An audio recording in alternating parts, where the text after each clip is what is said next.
नमस्कार साथियों, math competition class Amit sir की क्लास में आपका बहुत बहुत स्वागत है। साथियों, आज की क्लास में हम रिट एग्ज़ाम 2011 में जो मैथ के क्वेश्चन आए हुए हैं उनको हल करेंगे, जिससे हमें कुछ आइडिया मिलेगा कि रिट में किस तरह से हमें तैयारी करनी है, कैसे क्वेश्चन आएंगे, उन्हें कैसे हल करना है, किस तरह से हमें आंसर देना है। इससे पहले आपसे एक निवेदन रहेगा कि आप इस चैनल को सब्सक्राइब करें, लाइक करें, अधिक से अधिक कमेंट करें और शेयर करें। क्वेश्चन फर्स्ट इस प्रकार है कि यदि दो संख्याओं a व b का समांतर माध्य, देखो a और b कोई दो संख्याएं हैं, तो इनका समांतर माध्य क्या होता है जिसको a से व्यक्त करते हैं, वो होता है a प्लस बी अपॉन 2। और a और b का गुणोत्तर माध्य जिसको g से व्यक्त करते हैं, गुणोत्तर ज्योमेट्रिकल प्रोजेक्शन, ज्योमेट्रिकल इसलिए गुणोत्तर g से, और अर्थमेटिकल समांतर माध्य को बोलते हैं अर्थमेटिकल, ए से स्टार्ट होता है। और गुणोत्तर माध्य का मान क्या होता है, अंडर रूट ए बी। एक बार आप फिर सुने, दो संख्या ए और बी का समांतर माध्य होता है ए प्लस बी बटा 2 और गुणोत्तर माध्य होता है अंडर रूट ए बी। अब ये दोनों हमको बराबर दे रखे हैं, समांतर माध्य और गुणोत्तर माध्य। इसका मतलब a प्लस बी बटा 2 वो बराबर है किसके, अंडर रूट ए बी के। मैंने क्या किया, इसके नीचे कुछ नहीं तो एक लगा दिया, वज्र गुणा किया, इसको इससे करेंगे तो a प्लस बी और इसको इससे करेंगे तो अंडर रूट ए बी।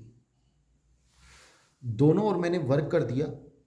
हमें चेक करना है कि क्या सही है। देखो इसमें अभी तक कोई सा सही नहीं आया, अगर यहाँ 2 होता तो ये ठीक होता। तो इसमें आगे हम कैसे करें, आप देखें, मैंने दोनों ओर वर्ग कर दिया। जब दोनों ओर वर्ग करेंगे तो कितना आएगा, a प्लस बी का होल स्क्वायर, और इधर वर्ग करेंगे तो 4ab, अंडर रूट हट जाएगा, 2 का वर्ग 4 और अंडर रूट हटेगा तो ab। और अब इसका मान आएगा a square plus b square plus 2ab, इसका अपन ने होल स्क्वायर खोल दिया, 4ab, ये होल स्क्वायर होता है a square B square 2ab।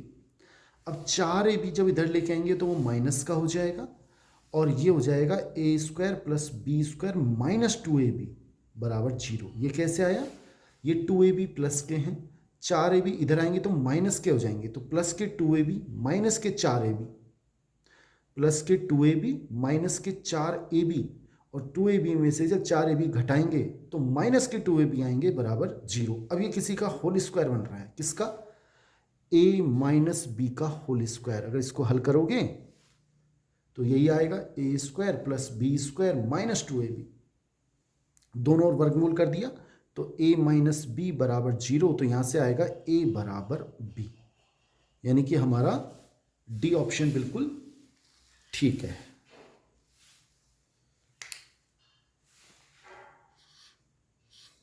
Next question देख लेते हैं। साथियों, ये दूसरा क्वेश्चन है, एक दुकानदार किसी वस्तु का मूल्य जिस पर वास्तविक मूल्य 100 रुपये है, ये उसका वास्तविक मूल्य है 100 रुपये, 10% बढ़ाकर अंकित करता है और वह वस्तु को 10% कमीशन देके ग्राहक को बेचता है। तो आप ऐसे क्वेश्चन हमने बार बार पढ़ रखे हैं, आप इसको बहुत बार पढ़े हैं कि कोई भी वस्तु है, कोई अगर मान लो जनसंख्या है, पहले साल 10% बढ़ाई फिर 10% घटाई, तो सीधा सीधा है इसका कि x स्क्वायर बटा 100% की कमी होगी हमेशा।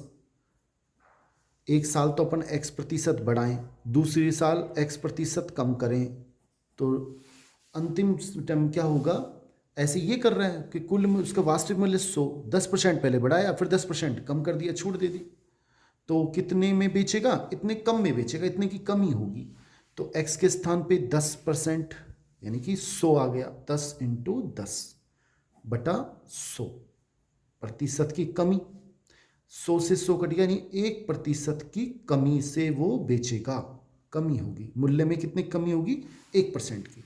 100 का 1% कितना होता है, 1 रुपया, यानी कि 99 रुपये में वो उसको बेचेगा, 1 रुपये कम 99 रुपये में बेच देगा, यानी सी ऑप्शन हमारा बिल्कुल सही है। नेक्स्ट क्वेश्चन देख लेते हैं तीसरा। क्वेश्चन ये बहुत अच्छा है और हम इसको चाहें तो ऐसे भी कर सकते हैं कि पहले हम 100 पे मान लेते हैं कि उसका मूल्य क्या है, 100 रुपये। अब उसने 10% अंकित कर दिया प्लस करके, यानी कि 110 रुपये हो गया अंकित मूल्य। ऐसे भी कर सकते हैं आप। और फिर उसने 10% की छूट दी। अब 110 का 10% कितना हो जाएगा, 11 रुपये, यानी उसमें से 11 रुपये कम कर दूँ तो 99 रुपये बचेंगे, -11 रुपये, यानी कि 99 रुपये में वो बेचेगा। ऐसे भी कर सकते हैं। नेक्स्ट क्वेश्चन देख लें साथियों। नेक्स्ट तीसरा क्वेश्चन देखें। निम्न में से गलत है, निम्न में गलत कौन सा है? पहला है ए बी सी डी समानुपाती हैं, ए बी सी डी समानुपाती हैं, तो बिल्कुल सही है कि इसका गुणा इन दोनों के गुणा के बराबर होता है, बिल्कुल ठीक है। सेकंड देखें, यदि ये समानुपाती, ये सही है बिल्कुल, अगर ये समानुपाती हों तो ए का सी से गुणा बी का डी से गुणा, बिल्कुल गलत है। ए का डी से गुणा बी का सी से, ये गलत है, ए का सी से नहीं होना चाहिए, यानी कि और गलत ही हमसे पूछ रहा है, यानी कि बी ऑप्शन हमारा बिल्कुल सही है। लेकिन अब आप सुने, ये हम सबसे बड़ी गलती कर रहे हैं। हम जब तैयारी कर रहे हैं तो हमें देखना चाहिए बाकी 2 ऑप्शन को भी हम पढ़ें, उससे हमें ये फ़ायदा मिलेगा कम से कम वो सही क्या क्या हो होते हैं। समानुपात ए अनुपात बी का व्युत्क्रमानुपात, यानी ए बटा बी को व्युत्क्रमानुपाती बी अपॉन ए होता है, ये भी सही है। यदि ए बी सी गुणोत्तर माध्य हैं तो बीच वाले का वर्ग इन दोनों के गुणा के बराबर होता है, ये भी सही है कि बी स्क्वायर बराबर ए सी। नेक्स्ट को देख लेते हैं साथियों। नेक्स्ट क्वेश्चन है चौथा। 2 बिंदुओं ए और बी जिनके बीच दूरी 50 मीटर है, 2 बिंदु, एक तो ए एक बी, उनके बीच दूरी कितनी है, 50 मीटर। 2 कारें एक्स और वाई चलती हैं, यहां से चलिए मान लो एक्स और वाई 2 कारें हैं, वो चलती हैं, ठीक है। एक्स की गति दे रखी है 10 मीटर पर सेकंड और वाई की दे रखी है 25 मीटर पर सेकंड है, तो उन दोनों के द्वारा ए से बी तक पहुंचने में कितना समय लगेगा? आपको एक सूत्र याद रखना है, चाल बराबर दूरी बटा समय, और समय का हमें मान निकालना है, तो समय का मान क्या हो जाएगा, इसको यहाँ ले आए, इसको यहाँ ले आए, तो समय बराबर क्या हो जाएगा, दूरी बटा चाल। अब x के लिए कितना समय लगेगा, x कार के लिए समय वो कितना लगेगा, चाल बराबर दूरी, दूरी कितनी है 50 मीटर, चाल कितनी है उसकी x की 10 मीटर पर सेकंड, कट के कितना आएगा 5 आंसर, यानी कि 5 सीधा सीधा पता है, सी ऑप्शन ठीक है। ऐसे अगर y की हम निकालें तो y के लिए कितना आएगा, दूरी 50 ही है और चाल कितनी है y की 25, यानी कि 25 दूना 50, यानी कि हमारा सी ऑप्शन बिल्कुल ठीक है। नेक्स्ट क्वेश्चन देख लेते हैं।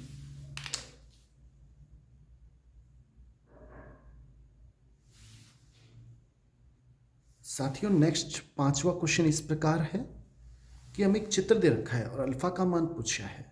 देखो आपको पता होना चाहिए कि किसी वृत्त में कोई भी एक जीवा के द्वारा केंद्र पर बनाया गया कोण उसी जीवा द्वारा वृत्त की परिधि पर बनाए गए कोण का दुगना होता है। अगर ये 40 तो इसका दुगना ये हो जाएगा 80, और उल्टा है कि परिधि पे बनाया गया कोण केंद्र पर बनाए गए कोण का आधा होता है, ये दुगना होता है, ये आधा होता है। अब ये 60 है, ये हमसे पूछा है तो ये कितना हो जाएगा 30 डिग्री, तो अल्फा का मान सीधा सीधा आधा होगा, ये दुगना होता है तो ये 30 हो जाएगा, तो ये 60 हो जाएगा। सी ऑप्शन हमारा बिल्कुल सही है। नेक्स्ट क्वेश्चन देखें, छठा क्वेश्चन। साथियों ये हमारा छठा क्वेश्चन है कि असत्य क्या है। असत्य है, हमें चुनना है, देखना है कि किसी वृत्त की एक जीवा द्वारा केंद्र पर बनाया गया कोण उसी जीवा द्वारा परिधि के अन्य किसी बिंदु पर बनाए गए कोण का बराबर होता है। बिल्कुल गलत। अभी आपको बताया कि ये वृत्त है, ये जीवा है, इसके केंद्र पर बनाया गया कोण इस परिधि पर बनाए गए कोण का बराबर नहीं, दुगना होता है। ये कह रहा है बराबर होता है, नहीं, क्या आना चाहिए, दुगना। तो ये गलत है। अब आप सुने कि क्या गलती करते हैं, बस ये हो गया, हम आगे क्वेश्चन देखने लग जाएंगे। नहीं, अगर हम तैयारी कर रहे हैं तो हम क्या क्या सही होता है उसे भी देख लें। ये तो कन्फर्म हो गया कि इसका आंसर ए सही है, लेकिन बी ऑप्शन को भी देखें कि किसी वृत्त के केंद्र से बराबर दूरी पर स्थित जीवाओं की लंबाई बराबर होती है। क्या कहना चाह रहा है कि ये वृत्त है, दो जीवाएं हैं और केंद्र से इनकी दूरी बराबर है। जैसे ये केंद्र है, अगर ये 2 सेमी है, ये भी 2 सेमी है, तो इन जीवाओं की लंबाई ए बी जीवा और सी डी की लंबाई बराबर होगी। और बिल्कुल सही होता है ये कि वृत्त के केंद्र से बराबर दूरी पर स्थित जीवाओं की लंबाई बराबर होती है। नेक्स्ट देखें सी। किसी वृत्त में एक जीवा द्वारा परिधि के अलग अलग बिंदुओं पर बनाए गए कोण बराबर होते हैं। बिल्कुल सही है। ये वृत्त है, ये इसकी जीवा है और वृत्त की परिधि पर बनाए गए अलग अलग बिंदुओं पर कोण बराबर होते हैं। एक बार फिर सुने, किसी वृत्त में एक जीवा द्वारा परिधि के अलग अलग बिंदु, ये अलग बिंदु, ये अलग बिंदु पर बनाए गए कोण बराबर होते हैं। अगर ये 30 है तो ये भी 30 डिग्री होगा। किसी वृत्त के केंद्र से, ये वृत्त है, ये इसका केंद्र है, एक जीवा पर डाला गया लंब, ये जीवा है, इस पर अगर हम लंब डालें, ये ए बी, तो ये डाला गया लंब जीवा को समद्विभाजित करता है। अगर ये 4 सेमी है तो 2 सेमी ये होगी और 2 सेमी ही ये होगी, बराबर। नेक्स्ट क्वेश्चन देख लेते हैं। तीनों सही है, तो इसका सही आंसर क्या है, असत्य कौन सा है, ए ऑप्शन, ठीक है। नेक्स्ट क्वेश्चन 7वां। साथियों नेक्स्ट 7वां क्वेश्चन देखें आप, बड़ा आसान है। आयत एक्स वाई जेड यू की भुजा, यू जेड का मान हमें 5 सेमी दे रखा है, एक्स यू का मान हमें 4 सेमी दे रखा है, और आपको बता दें ये अगर 4 सेमी है तो ये भी 4 सेमी होगा, कोई दिक्कत नहीं है। तो समांतर चतुर्भुज के एल जेड और यू, इसका क्षेत्रफल क्या होगा। समांतर चतुर्भुज का क्षेत्रफल, इसका सूत्र क्या होता है आपको पता होना चाहिए, आधार इंटू ऊंचाई। आधार का मान कितना है इसमें 5 सेमी, और ऊंचाई का मान कितना है, ये ऊंचाई है इसकी 4 सेमी, तो 5 चौक 20 सेमी स्क्वायर, ये हमारा सही आंसर है। यानी कि ये हमने थोड़ा गलती लिख दिया, इसको 30 लिख लेते हैं, और इसमें ए ऑप्शन बिल्कुल सही है, यहाँ पे स्क्वायर भी लिखा होना चाहिए, सॉरी, तो ये ए ऑप्शन हमारा बिल्कुल सही है, 20 सेमी स्क्वायर। नेक्स्ट क्वेश्चन देख लेते हैं। साथियों नेक्स्ट क्वेश्चन है, एक त्रिभुज व समांतर चतुर्भुज का आधार और क्षेत्रफल समान है। यदि त्रिभुज की भुजा हमें दे रखी है, त्रिभुज की भुजा ए का मान 26, बी का मान 28 और सी का मान 30, हम क्या करते हैं, त्रिभुज का क्षेत्रफल निकालते हैं। पहले एस निकाल लेते हैं हीरो के सूत्र से, 26 + 28 + 30 बटा 2, कितने हो जाएंगे ये, 20, 40, 70, 80, 84 बटा 2 यानी कि 42। अब त्रिभुज का क्षेत्रफल क्या होगा, इसका सूत्र हमें, हीरा का सूत्र याद रखना है, S minus A, S minus B, S minus C, और हमें यह भी दे रखा है कि समांतर चतुर्भुज का क्षेत्रफल और त्रिभुज का क्षेत्रफल दोनों बराबर हैं। समांतर चतुर्भुज की अगर हम बात करें, इसका क्षेत्रफल क्या होगा, आधार इंटू ऊंचाई, और आधार हमें दे रखा है इसका 28, समांतर चतुर्भुज का आधार दे रखा है 28 और ऊंचाई हमको निकालनी है। ये दोनों क्षेत्रफल बराबर हैं, इसका मतलब ये इसके बराबर है। अंडर रूट एस का मान 42 इंटू 42 माइनस 26, 42 में से हम 26 घटाएंगे 16 बचेंगे। 42 माइनस 28 14 बचेंगे और 42 माइनस 30 12 बचेंगे। आधार ये 28 गुणा ऊंचाई। देखो इसको हम सोल्व करें, 3 इंटू 14, ठीक है। इसको मैं ऐसे लिख सकता हूं 4, इसका वैसे भी 4 हो जाएगा, 16 इंटू 14 इंटू 4 इंटू 3, 28 इंटू ऊंचाई। आप एक बार दोबारा सुने, 42 को मैंने लिखा 3 इंटू 14, 14 3 42, ठीक है। 16 को मैंने 16 लिख दिया, ये 2 बार, और सॉरी इसको मैंने गलत लिख दिया, फिर सुन लें। 42 को मैंने लिखा 3 इंटू 14, ठीक है। 16 को ऐसे, 14 मैंने यहाँ 14 लिखने चाहिए थे, 16 की जगह मैं यहाँ लिख देता हूँ 14, कोई बात नहीं। 12 को लिख देते हैं अपन 4 इंटू 3। अब देखो इसमें 3 2 बार आ रहा है, एक बार बाहर आ जाएगा। 14 भी 2 बार आ रहा है, एक बार बाहर आ जाएगा। 16 का वर्गमूल 4 हो जाएगा। मेरे ख्याल से आपके समझ में आ गया होगा। फिर सुने, देखो 3 और ये 3 का तो ये 3 आ गया, इस 14 और इस 14 का ये 14 आ गया, 16 का आ गया 4 और 4 का आ गया 2, बराबर 28 इंटू ऊंचाई। 14 एकम 14, 14 दूना 28 और 28 इधर कट जाएंगे तो आएंगे 3 चौक 12 सेमी ऊंचाई। अपना आंसर सही है, यानी कि ए ऑप्शन हमारा बिल्कुल ठीक है। नेक्स्ट क्वेश्चन देख लेते हैं साथियों। नेक्स्ट क्वेश्चन क्या है, साधारणतः एक किताब ठोस आकृति है तो इसका नाम क्या है। भाई किताब है, उसकी क्या होगी, लंबाई होगी। जैसे ये खुद किताब इस समय हमारे पास रजिस्टर रखा हुआ है, ये इसकी लंबाई हो गई, ये इसकी चौड़ाई हो गई और ये इसकी नीचे मोटाई हो गई। अगर ये लंबाई, चौड़ाई और ऊंचाई अगर तीनों बराबर हैं तो घन है, अन्यथा घनाभ है। अब हमें बराबर दे नहीं रखा है, नहीं दे रखा है तो हम अलग अलग मान के चलेंगे, तो ये घनाभ है, जिसका सही आंसर डी है, यानी डी ऑप्शन हमारा सही है। आप फिर समझ लें, देखो आयत और समांतर चतुर्भुज तो हो ही नहीं सकता, क्योंकि ये 2D आकृति हैं, इसमें केवल लंबाई और चौड़ाई होती है, या तो घन होगा या घनाभ।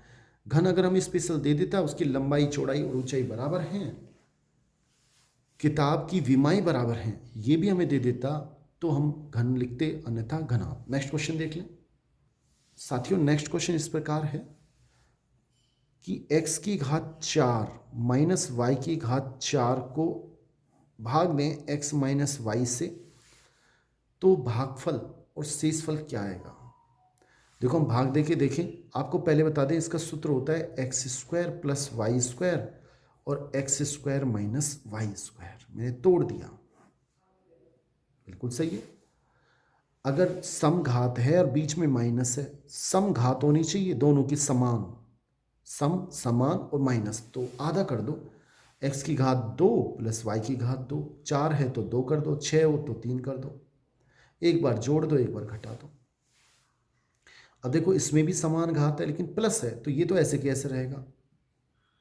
और इसमें सम घात है लेकिन बीच में माइनस है, तो फिर तोड़ दो, एक बार तो x प्लस वाई और एक बार x माइनस वाई बटा x माइनस वाई। देखो ये आपस में कट जाएंगे, ये दोनों बचे, गुणा कर लेंगे। कैसे गुणा करेंगे, x की घात 2 को गुणा करेंगे x से x क्यूब, x स्क्वायर को y से करेंगे तो x square y, y square को जब x से करेंगे तो x वाई स्क्वायर, और y स्क्वायर को जब y से करेंगे तो y क्यूब।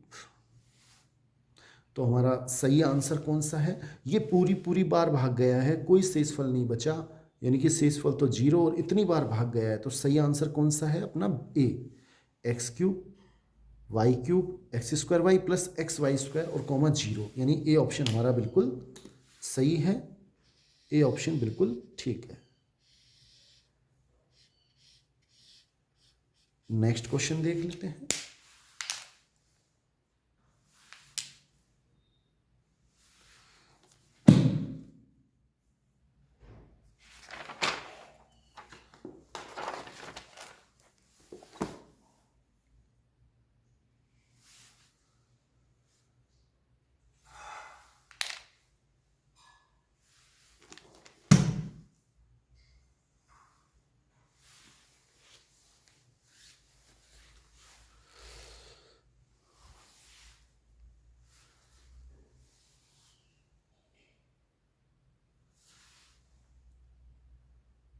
साथियों नेक्स्ट क्वेश्चन है, कौन सा कथन दो त्रिभुजों की सर्वांग समता के लिए सही